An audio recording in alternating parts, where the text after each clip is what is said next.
terima kasih. Jadi memang data BPJS Tenagakerjaan ini kan mencatat telah terjadi PHK sampai dengan bulan November itu 919.000 ya, eee, lebih pekerja yang mencairkan data jaminan hari tua. Nah, ini kan merupakan data yang paling memadai sebenarnya sebagai sumber informasi yang valid mengingat setiap pekerja, peserta BPJS yang terkena PHK ini berkepentingan untuk menarik data JHT-nya.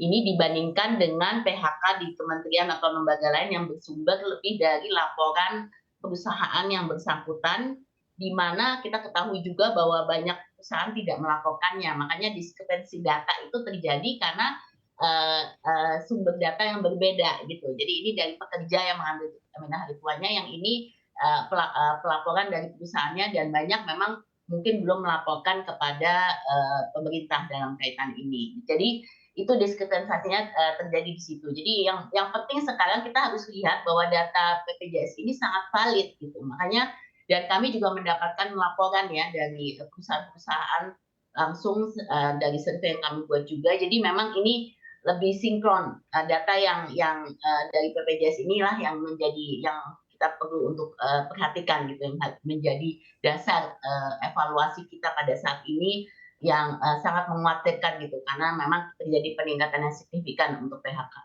Oke, apabila dibandingkan Bu Sinta dengan pandemi COVID-19 yang mana juga sedang parah-parahnya di tahun 2020, peningkatannya dengan PHK yang ada saat ini ataupun angka yang saat ini ada di angka berapa persen? Ya, kalau kita lihat di data tahun 2019 itu kan ada 376.456. 2020 itu ada 679.678. Dan 2021 itu ada 922.750. Jadi proyeksi PHK tahun ini yang tersisa 2 bulan sampai akhir tahun 2022 ya, sekarang sisa satu bulan lah ya, sampai berapa minggu tinggal 1 minggu ya. Jadi ini pasti angkanya akan melebihi dari 2021 gitu. Jadi memang kalau kita lihat masih terjadi peningkatan pastinya dibandingkan 2021, tapi yang sebenarnya kita khawatirkan tuh bukan itu saja, ke 2023. Karena kita kan sudah mendapatkan laporan bahwa ini akan terjadi PHK yang lebih besar lagi karena demand ekspor yang turun signifikan. Oke, baik. Berarti masih ada peluang untuk PHK lebih besar lagi begitu ya, bahkan di tahun 2023 nanti. Nah, saya akan ke Pak Heru. Pak Heru, ini kan kalau kita mengamati data dari Apindo yang mana untuk sektor padat karya sendiri ada 800.000 pekerja yang mana juga telah ter-PHK ataupun Ya, di-PHK dari perusahaan mereka. Sebetulnya kalau data dari Himki sendiri ada berapa banyak yang di-PHK di sektor Anda? baik, terima kasih ya Mas.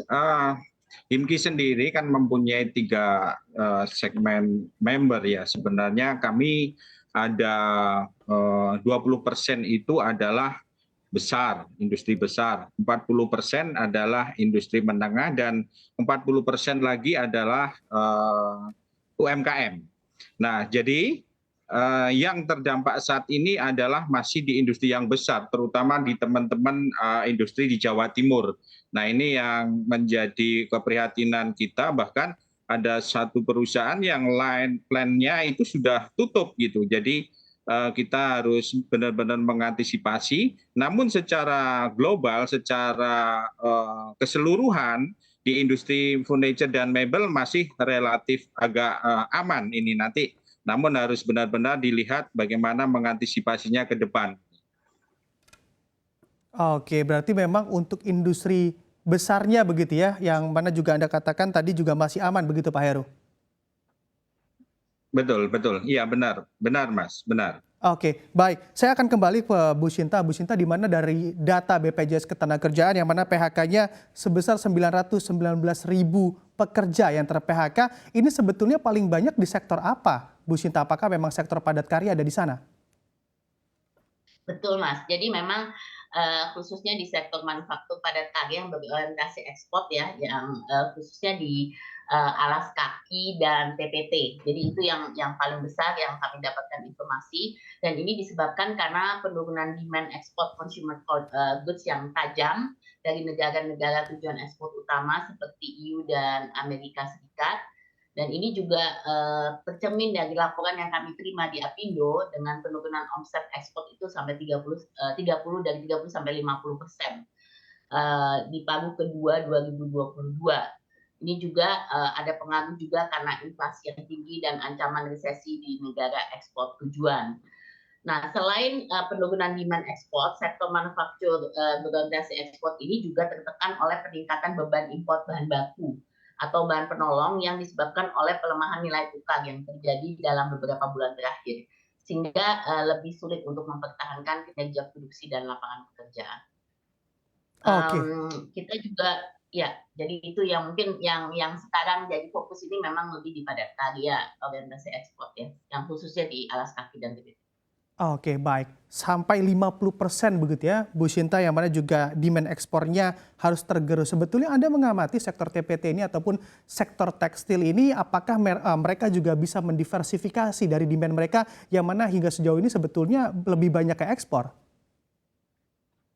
Betul, betul. Dan ini memang kan kita mesti melihat ya, kalau melihat kondisi global juga di 2023, kita kan juga sudah tercermin ya, di mana pertumbuhan ekonomi di banyak negara juga terjadi penurunan yang signifikan secara keseluruhan itu penurunan pertumbuhan ekonomi itu sampai 2,7 ya average global gitu. Nah, apakah pengalihan? Yes, bisa saja pengalihan diversifikasi ekspor kita sebutkan ke negara-negara non tradisional dan itu juga didorong, tapi tetap mungkin jumlahnya, volumenya dalam waktu ini kan kalau mau mengambil pasar ekspor ini butuh waktu ya, jadi nggak bisa langsung di shift ke pasar lain gitu. Dan pasar non tradisional juga butuh waktu untuk bisa mendapatkan order yang lebih banyak. Jadi memang ini sekarang sudah dilakukan, tapi jumlahnya, volumenya mungkin nggak bisa untuk mengkompensasikan ekspor order ekspor yang memang sebelumnya sudah ada.